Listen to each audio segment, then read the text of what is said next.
Now next, we'll cover this and then we'll take a little break. Leadership should understand the law of averages.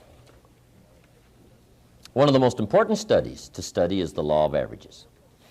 And the reason is because everybody's affected by it. This side of the world, the other side of the world. Business is affected by it, social, personal, people, religious, doesn't matter what it is. We're all affected by the law of averages. The church is affected by it. The office is affected by it. The community is affected by it. The state's affected by it. The families, everybody's affected by the law of averages. So it's a good one to understand how it works, what's going on, so you're not disappointed and tipped over and upset. See, once you find out the truth, there's a Bible phrase that says, the truth sets you free. And it sets you free from animosity. It sets you free from being tipped over and bent out of shape. You just have to understand how it is. People used to cut me off on the freeway. I would go absolutely bonkers. I'm now chasing them down the freeway. See, I learned not to do that, right? Because some things are just frustration.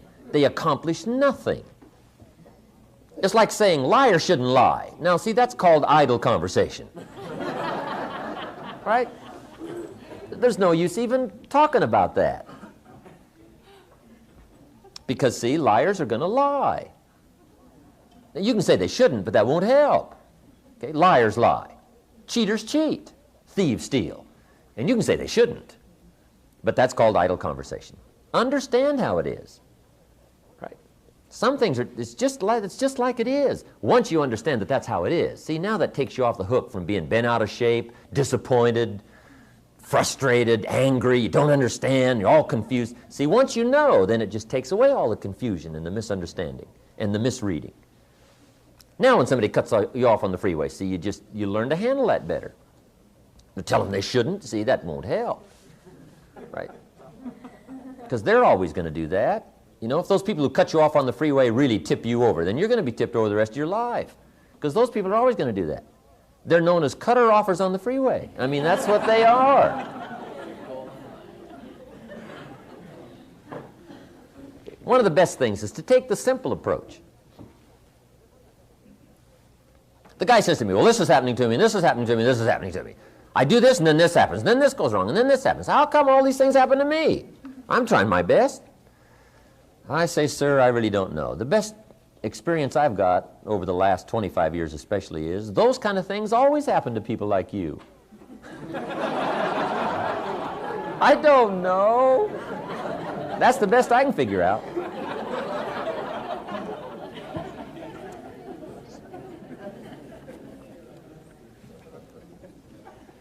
What you've got to consider is, if you wish for it to change, you must consider that perhaps you should change. See, if this is happening to me, maybe it's because it's the person I am. Now, some things are accidents, I understand that. But some things are attracted. You've just got to make sure that it wasn't just accident, that maybe you're becoming that kind of cynical person. Maybe unhappiness is attracting unhappiness. Maybe overdue sadness is attracting sadness, right? Maybe confusion attracts confusion. And it's true, whatever we are attracts, so we must take a look and see where we are. But the law of averages is unique. And of course, the best place to study all the laws is in the Bible. Here's what the law of averages says. If you do something often enough,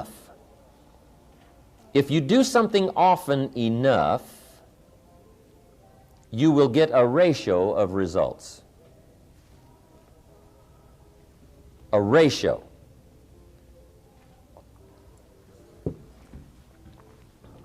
And that's one of the key words in leadership to remember. Everything has ratios.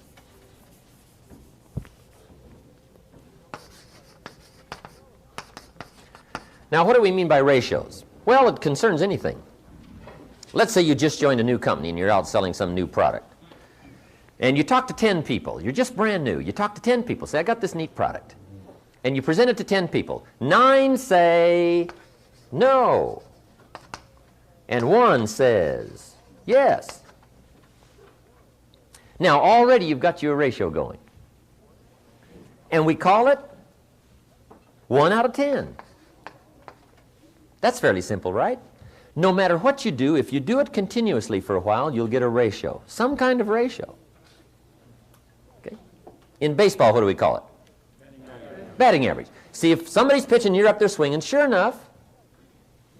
Now, even if you're an amateur, if you keep swinging, you'll get one, right? The ball will hit your bat. I mean, right? You just get in the way. You know, you just do it often enough. But a ratio starts to develop, right? Now, here's an interesting question about the ratio. Who will this ratio work for? See, anybody can get a ratio started. That's a key word. Anyone can work on this ratio.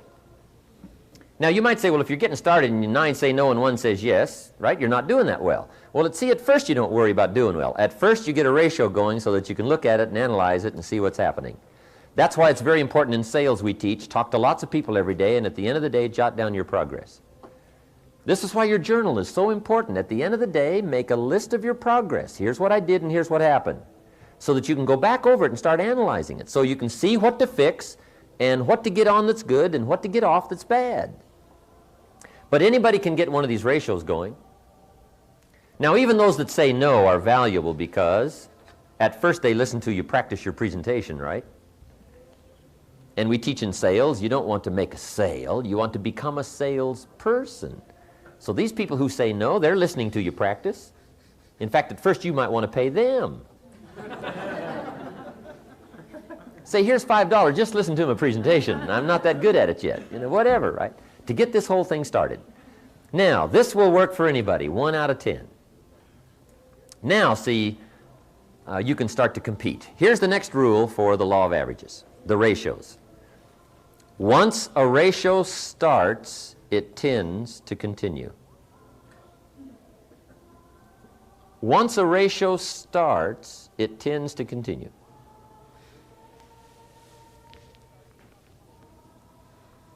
If you're just getting started, you talk to 10, 9 say no, 1 says yes. Here's what's exciting.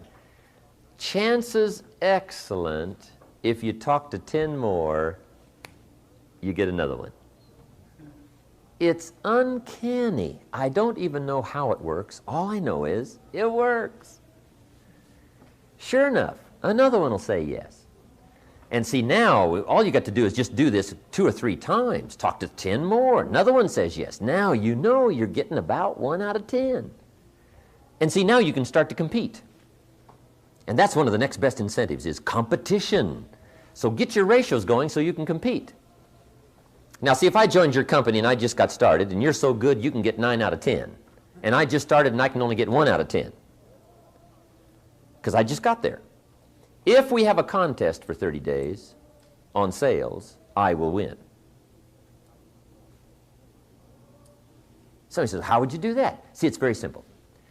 Since you're so good, you can get 9 out of 10, and the contest goes 30 days, while you're talking to 10 and getting 9, I will talk to 100 and get 10. So that when the month is over, you've got 9, I've got 10. I win. And that's one of my objectives, is to win. Now I have another objective. For you to lose. Because you learn a great deal by losing. And I wish to be your teacher. Competition, learning how to compete. What I do is make up for in numbers what I first lack in skill. Once you understand the law of averages, you can make up for in numbers what you first lack in skill. See, if I have to, I'll sleep 3 hours a day and work 21 or 20. I will, to win. Now, I can't do that forever. But if we've got something going, see, I'll just make up for in numbers. If I don't have the skill, I will make it up in numbers. Okay? Now you can start to compete, getting 1 out of 10. A ratio tends to continue. Now, who will it continue for? Anyone who tries, if you try. Okay? Now, here's the next key on the law of averages. The ratio can be increased. Isn't that unique?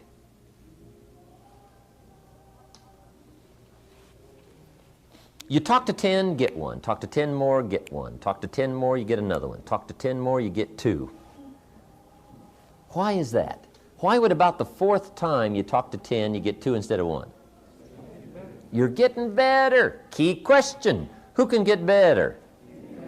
Anyone who tries. See, that's exciting.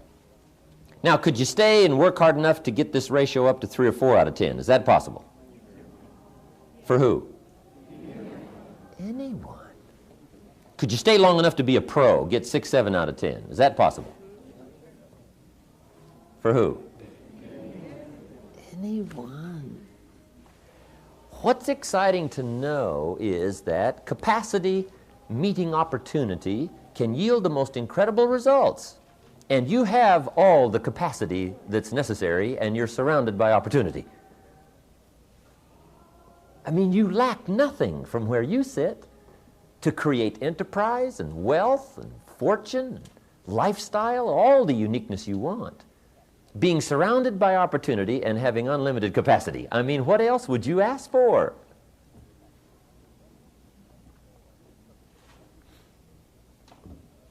Some people say, well, could you just bring it to me? Well, no, no. Okay. Now, there's a Bible story that teaches the law of averages. It's an interesting story called the parable of the sower.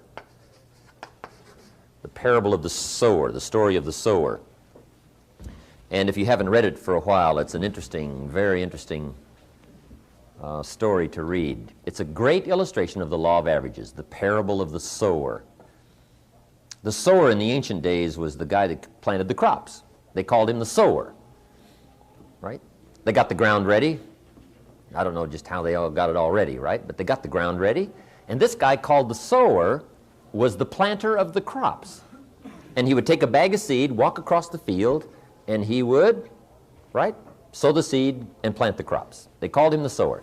Now, the story of the sower is a typical story of life and people and results and what you can expect, right? And then you let the obvious be your best teacher. Now, when you read the story of the sower, you'll come up with some interesting points. First, the sower was a wise man. And when you read the whole story, you'll come to the conclusion the sower was a wise man, which is a high advantage. Right? You don't want to send a dummy out to plant. Right? We will all starve come fall. Next point of the story was the sower had excellent seed. Excellent seed. Story says he had the best. He didn't settle for something cheap and second best. Third point of the story, he was highly ambitious. And when you read the whole story, you'll come to the conclusion this man was ambitious, which is an admirable quality, ambition. And then he went to work. Guy says, oh, I knew there was a hitch in there somewhere. That's where it is probably, right? The guy goes to work. Now the story with the sower, with the excellent seed, highly ambitious, opportunity all around him, he has the capacity, he's got the seed, everything's ready, and he starts out to sow, to get some results. Now it's an interesting story about what happened to him. It's a typical story of life, but it's fascinating. Here's what it says. He starts out to sow the seed early in the morning, but the first part of the seed that he sows falls by the wayside, and the birds get it. He's sowing this good seed, highly ambitious man, sowing this good seed, and the birds are grabbing it. He sows some more, and the birds grab that. He sows some more, and the birds grab that. Now, remember, this is a typical story of life and people. Now, is that fairly typical? See, I got to tell you as a leader, the birds are going to get some of the seed. You get a hold of John. Let's say you're in real estate, right? Somebody here is in real estate. You get a hold of John. John says, hey, I'm looking for a change. I need a new occupation change. And I've heard about real estate. You say, John, come on over Friday night. We're going to have this orientation class. And we'll show you how to do it. Might be the new life for you. Earn the money you want to earn. Get your life turned around. Who knows what will happen? John says, sounds great to me. I'll be there on Friday night. Learn all about it. I'll probably be one of your best salesmen. Say, okay, see you Friday night. Now, come Friday night, 7:30, supposed to start. John's not there. Say, well, maybe the traffic's a little heavy. So we wait till 7:45. About 8 o'clock, we come to the conclusion. What? He's not going to show. Question. What's happened since this unique conversation that you had with John, and you dropped on him this great idea? You've got the explanation, helped change his life. He said he would agree to be there, and he's not there. What's probably happened between then and Friday night? The birds done got the boy. Got him. And who knows who the heck it might be, right? Maybe it's his brother-in-law, right? Says real estate. You're not going to mix up in that, are you? Talked him out of it. Or his plumber. Says, let me tell you about real estate. His plumber. Now, if you get the message back as to what happened, see, here's where you might get off track. There's a couple of things you can do when the birds are grabbing the seed. One is you can chase birds. You say those dirty birds, and away you go after the birds. You say, wait till I get a hold of his brother-in-law. I'll straighten him out. Tear him a new page. What does he know about real estate? His plumber. Now, see, you're off trying to straighten things out, rather than accepting it as it is. The best study of life is how it is, not how you wish it to be, not how you wish to rearrange it, how to take advantage of how it is. Some people would rather get even than to get ahead. They get off course. See, if you're off chasing birds, you have left the field. You're not sowing anymore. Now your chances go down instead of up. There's some things you don't try to cure. There's some things you ignore. Here's what it said this wise sower did. It said he ignored the birds, and he kept on sowing. How clever. There's some things you just got to accept. That's the way it is. So he keeps on sowing. And here's the key. If you keep sowing, you can sow more than the birds can get. But the birds are part of life. And don't press me why. I didn't arrange all this. I don't know. It's just the way it is. So he keeps on sowing. Now the story says this sower keeps on sowing. Now the seed falls on shallow ground, rocky ground where the soil is shallow. And it says the little plant starts to grow. This time, the birds didn't get it. But the first hot day, these little plants wither and die. Now that's kind of disappointing, isn't it? But see, that's bound to happen. This time you recruit John. John says, I'll be one of your best. He doesn't show up at the third meeting. You say, where's John? Say, I don't know. Somebody said, boo. And he...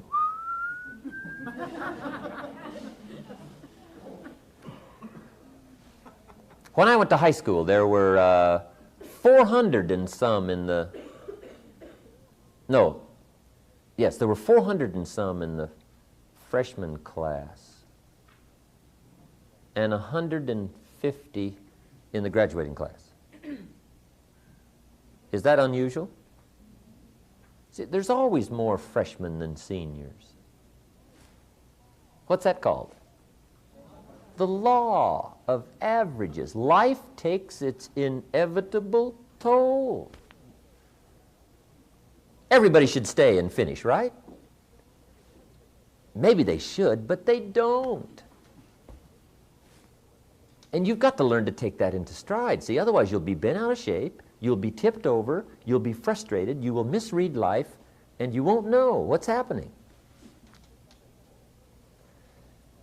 You've just got to understand, sometimes the seed falls on shallow ground. And it didn't say what to do about the shallow ground. It just said that's the way it is. And we have a tendency to say, I thought sure John would last a month. But sure enough, it's happened. Now, you're going to be disappointed. Let me put this in here. When this doesn't work out, just as you've planned, you're going to be disappointed. But here's what you must learn to do as a leader. Learn to discipline your disappointment. That's very important. Because sometimes it's easy to say, well, Pete, he's quit. John, he's quit. I guess I'll quit. And you just follow instead of lead. You're going to be disappointed, so be disappointed, but don't let it kill you. And don't let it stack up. Just understand, that's the way it is. I wish you would have stayed. but I wish him the best wherever he's gone. He didn't last, but so what? That's life. Now then, here's what it said the wise sower did. He kept on sowing. How clever.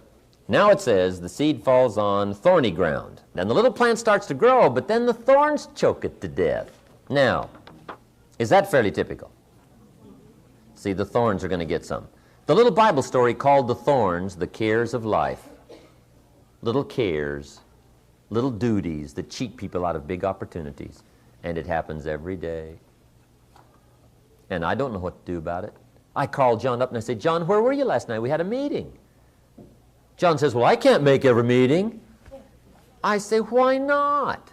John says, well, I got a lot of other things I got to do. I say, what are they?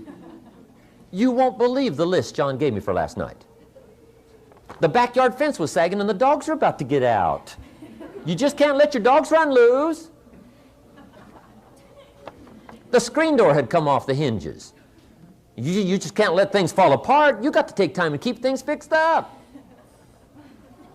Some extra trash had piled up in the garage. You just can't let mountains of trash take over. You got to take time and haul out this stuff. On the phone, I can hear the thorns getting him.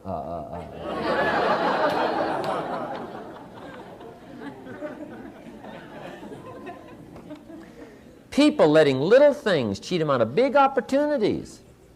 Some people have the incredible ability to major in minor things. I drive through this little community. John's out there mowing his lawn, cussing the weeds, his face is red, and he's about to explode. I stop and I get out of the car. I say, John, what are you doing? He says, what does it look like I'm doing? I'm mowing this lousy lawn. I say, John, there's all kinds of little neighborhood boys around here. Mow your lawn. He says, well, they want $5. I'll mow it myself. I'll mow it myself.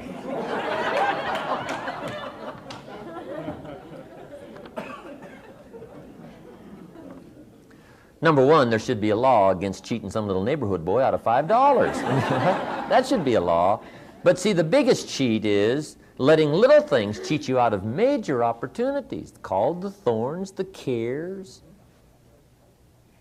But now what do you do about that? Well, see, I used to give classes on how not to let the thorns see, but that won't work. I mean, those classes won't help. Here's what it said this wise man did. He kept on sowing. How clever. He understood the law of averages. Keep sowing. Good people are not trained, they're found.